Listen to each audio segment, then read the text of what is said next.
Oke, halo Ebel. Halo, Apa kabar? luar biasa, puji Tuhan baik. Luar biasa. Jadi, kamu ini kan sekarang statusnya anak tunggal ya? Ya, ya. Oke. Jadi mungkin bisa disebutkan nama lengkapnya dulu biar teman-teman penonton bisa tahu namanya. Ya, nama aku Maria Abel Franklistia. Dipanggil sembarang sih, ada yang manggil Maria, ada yang manggil Abel, ada yang manggil Abel. Dan Kalau saya Ebel. iya, Oke. Kemudian umurnya sekarang berapa? 17, jalan 18. 17. Oke, berarti masih lumayan muda. Berarti Lumayan. sekarang masih SMK ya? SMK ya. Oke. Terus Ebel tahu tidak usia orang tuanya sekarang? Kalau mama 43, bapak 42. Oke. Jadi orang tua ini masih punya rencana untuk program hamil atau bagaimana? Enggak, Oh, sudah setahu tidak. aku enggak, karena Mm-mm. mama sama papa tuh kayak ngomongnya kayak satu aja udah repot apalagi mau nambah kan, jadi Oh begitu. fokus sama satu. Padahal kata pepatah bilang kalau makin banyak anak makin banyak rezeki. Oh tidak, aku juga nggak mau. Oh, jadi nggak mau hartanya terbagi ya? Enggak. Oke, Cukup harta yang sendiri. sama. Oke. Mungkin Ebel bisa ceritakan kisahnya dulu dari kecil seperti apa sebagai anak tunggal. Iya, oke. Jadi waktu masih kecil tuh kan aku lahir di Bontang kan, Mm-mm. lahir di Bontang. Bontang itu di mana ya? Kalimantan Timur. Oh, Kalimantan. Ya. Mm-mm. Jadi aku lahir di sana, kemudian pas masuk TK, PG playgroup masuk di Samarinda, playgroup di Samarinda, terus Mhm. TK di sana Mhm. sampai SD lah. Jadi ayah aku itu bapak aku tuh Mhm. Jawa Chinese. Oh, Jawa Chinese. Pantas matanya agak sipit-sipit gimana gitu. Terus ibu aku itu orang Sindagamanik kalau nggak salah. Mamasa Sulawesi Barat ya? Iya. Mamasa itu di Sulawesi Barat. Oke. Iya. Jadi awalnya kenapa, mungkin ada yang bertanya mungkin ya, bilang, kok bisa tinggal di Samarinda terus bapak orang Jawa, kenapa nggak tinggal di Jawa, atau kenapa nggak tinggal di Mamasa, atau kenapa nggak lahir di Jawa, atau kenapa nggak lahir di Mamasa. Jadi bapak aku sama mama aku tuh ketemunya Mhm. di Jawa, di bagian apa ya, Borobudur kayaknya. Hmm. Nah, mereka ketemu di sana karena suatu pekerjaan, akhirnya ya singkat cerita, papa aku tuh ngikutin mamaku ke Samarinda. Oh, jadi orang tuanya dua-duanya dulunya merantau ya? Iya. Akhirnya ketemu di perantauan begitu. Ya, ketemu di perantauan karena Mhm. kerjaan. Ya, terus di mama aku kan kerja di Samarinda, tapi Mhm. ada kayak apa ya, kayak tur-tur gitu di pekerjaannya. Jadi mama aku ke Jawa, habis itu ketemu sama papa, habis itu pulang kembali ke Samarinda, terus mamaku panggil bapakku. Akhirnya bapakku ke Samarinda mulai Oke. tahu ya, Akhirnya di situ mereka memutuskan untuk menikah. menikah ya. Iya. Akhirnya lahirlah Abel yang statusnya sampai saat ini adalah anak tunggal. Anak tunggal. Oke. Terus selama kecil itu pas masuk sekolah dimanja atau bagaimana? Iya, kalau dimanja ya sangat lah ya. Mhm. Ya kalau dari sisi papa sih, papa tuh gini orangnya, nggak pernah pelit sama aku. Mhm. Tapi sama mamaku iya, karena ya taulah Chinese. Jadi ya pelitnya. Jadi kalau aku minta uang tuh selalu dikasih. Tapi itu yang nggak enak, maksudnya itu yang buruknya, karena jadi anak tunggal tuh boros. Karena merasa uangnya sepenuhnya untuk kita kan, jadi ya Merasa apa aja ada. jadi ya uangnya ya begitu. Mhm. nggak bisa diatur ya. nggak bisa diatur. Oke, mungkin mayoritas anak tunggal seperti itu. Yoi. Jadi Abel sampai saat ini punya pemikiran untuk mandiri, untuk punya pekerjaan sendiri tanpa membebankan orang tua, atau masih ingin di manja-manja begitu? Kalau aku sih gimana ya, dibilang mandiri ya ada lah keinginan. Malahan dari kecil tuh aku sama mama papa aku tuh diajarin untuk usaha gitu. Jadi dari kecil itu misalnya aku punya pulpen dibelikan sama ayahku kan papaku dulu. Jadi pulpenku itu satu bungkus tuh, satu yang besar tuh kan aku jual di sekolah. Ada yang 2.000, 3.000 begitu. Padahal itu dari papaku, tapi walaupun sudah dipakai sama aku jual lagi gitu. Lumayan untuk nambah jajan. Iya, terus pernah sampai kemarin ada buat kayak goreng nugget, bakso, sosis. Tapi kalau untuk kedepannya sih belum mikirin untuk kembali lagi kayak bisnis dulu, belum. Karena pertama dilarang papa, yang kedua bukan dilarang sih, kayak nggak apa-apa lah, tapi maksudnya fokus dulu sama pelajaran ya, sekolah. Nanti kalau sudah tamat kuliah, tamat SMK baru bisa. Jadi ya gitulah. Oke. Kemudian Abel ini bisa masak nggak ya?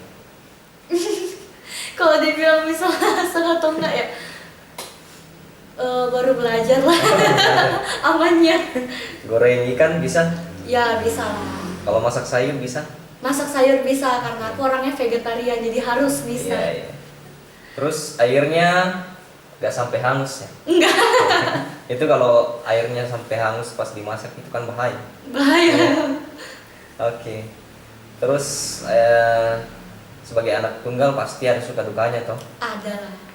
Nah, untuk sukanya Abel sebagai anak tunggal itu apa?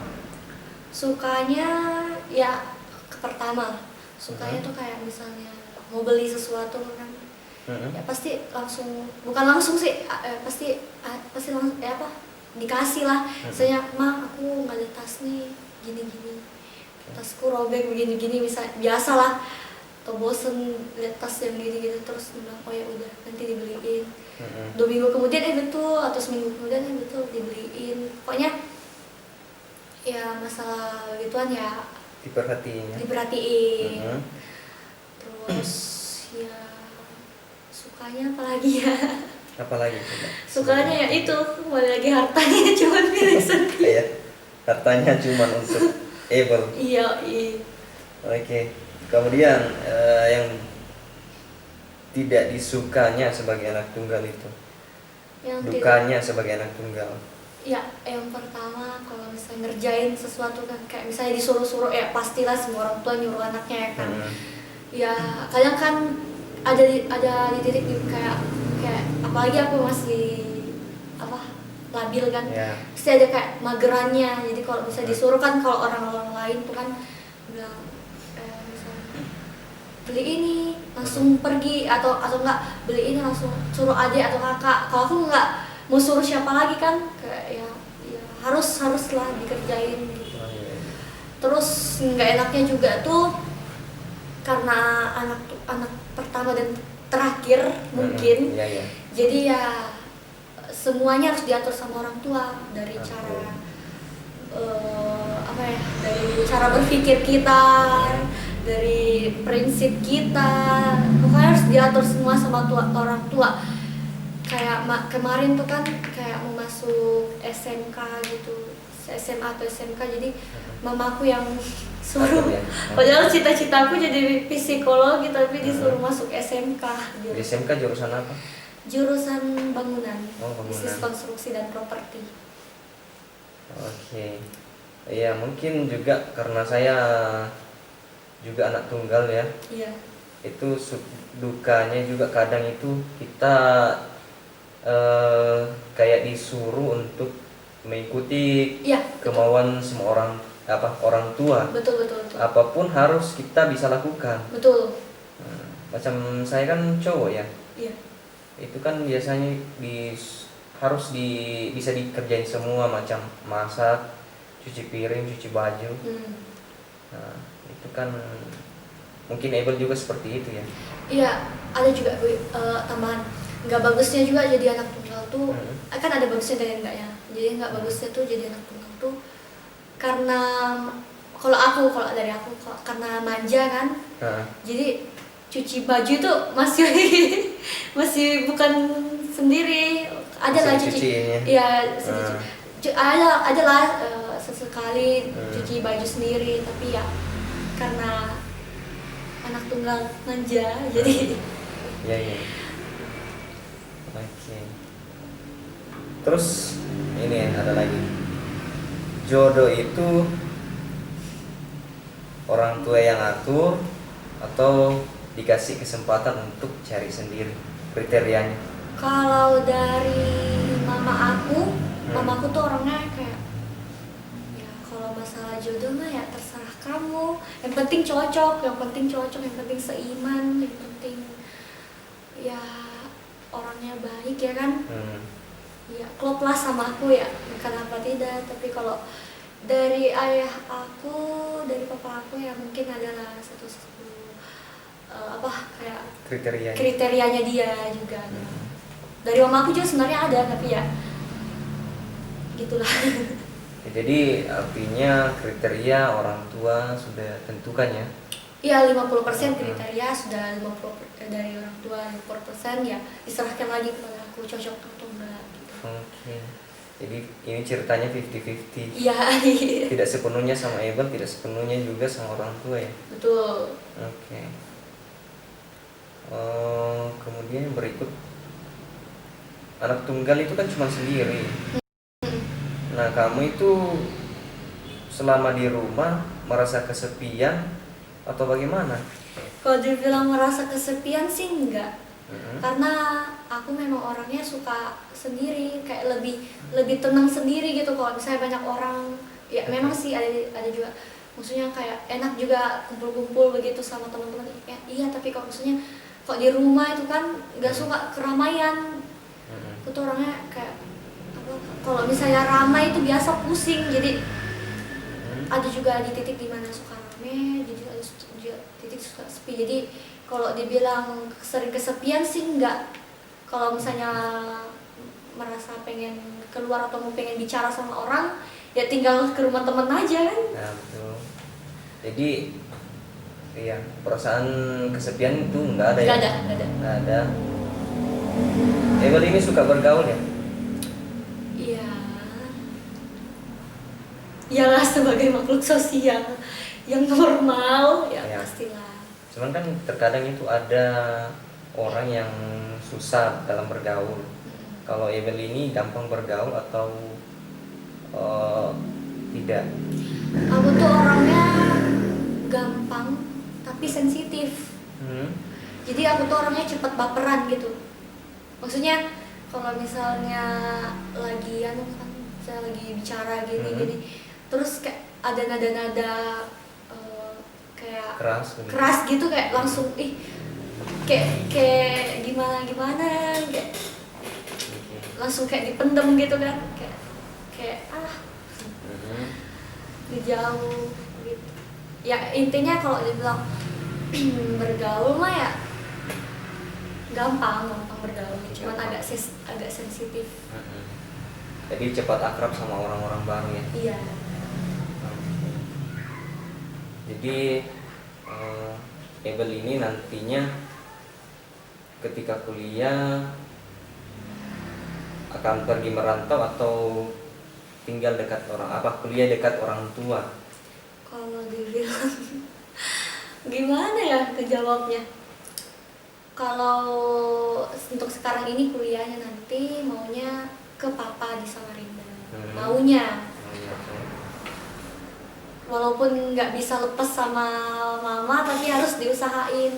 Jadi tuh gini Kak, ada pernah waktu sekali kan waktu masih di Samarinda kan. Jadi mama punya adik,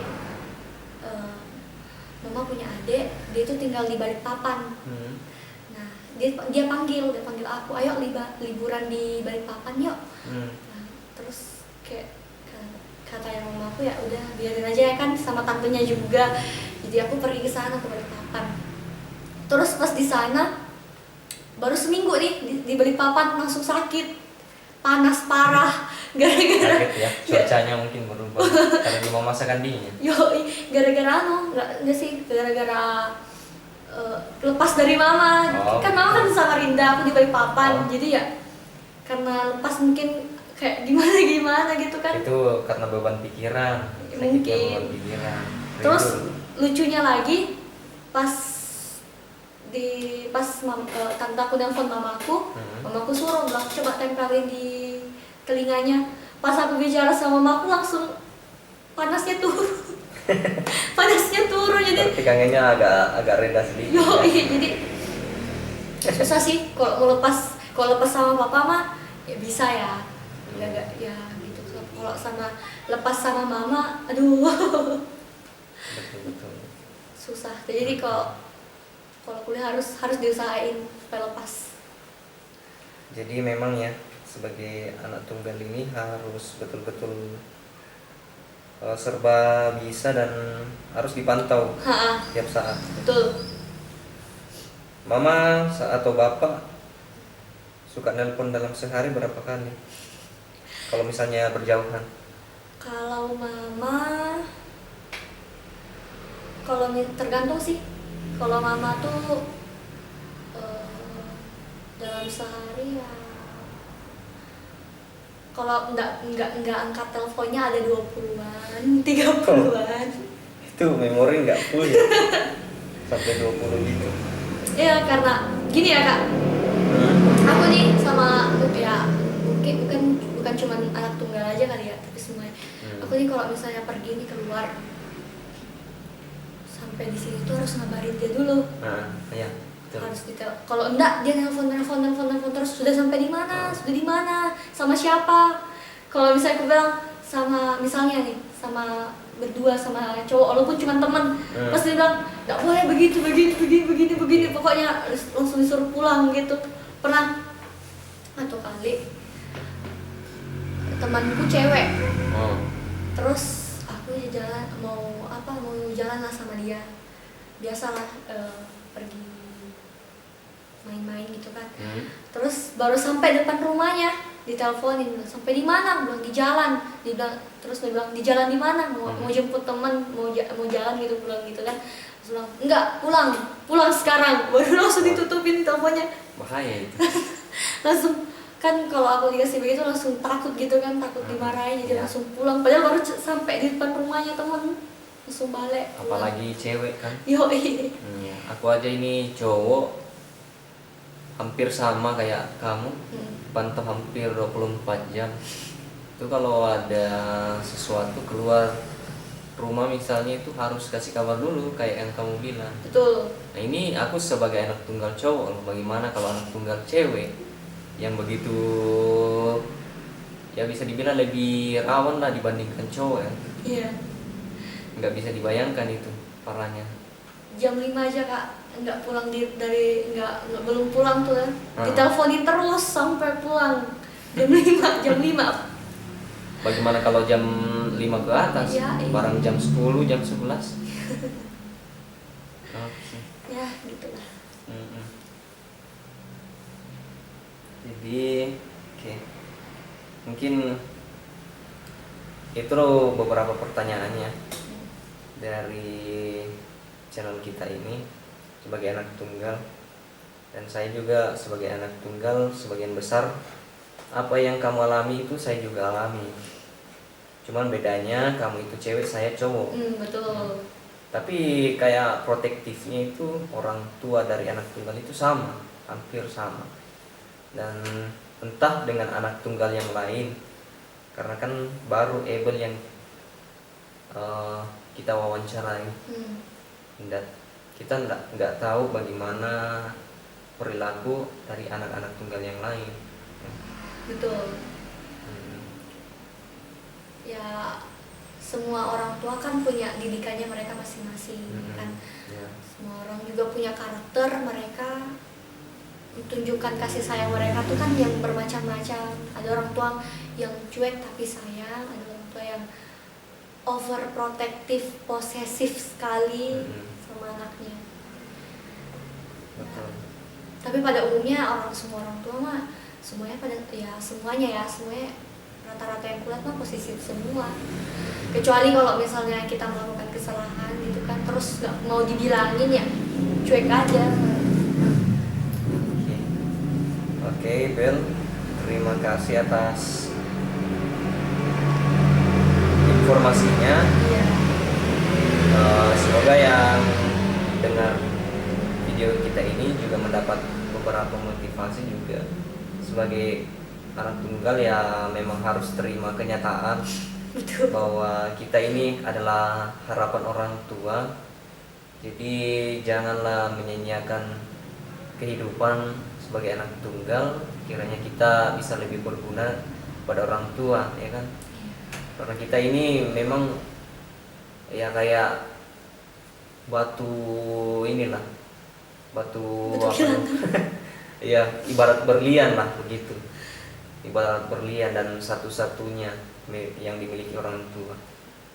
Jadi Ebel juga nanti kalau sebagai anak tunggal nanti belajar baik-baik. Iya pasti. Terus apa yang orang tua bilang ya harus dituruti. Nah, buat bangga orang tua, jangan buat orang tua sakit hati. Meskipun ya sebagai anak tunggal pasti kita punya perasaan gimana ya, agak jengkel juga biasa, agak bikin risih sedikit. Tapi ya mau di apa, kita memang harus akui keberadaan kita, itu kita anak sendiri dari kedua orang tua kita kan. Jadi itu saja sih motivasi dan saran dari saya. Semoga bisa membanggakan kedua orang tua dan sukses selalu, Eben. Amin. Oke. Ya, sampai di sini dulu. Terima kasih banyak juga atas partisipasinya untuk berbagi atau sharing dengan kita dan teman-teman yang lain di channel ini. Semoga lebih bermanfaat lagi, oke? Oke, sampai ketemu lagi, Ebel. Oke. Selamat sore. Sore.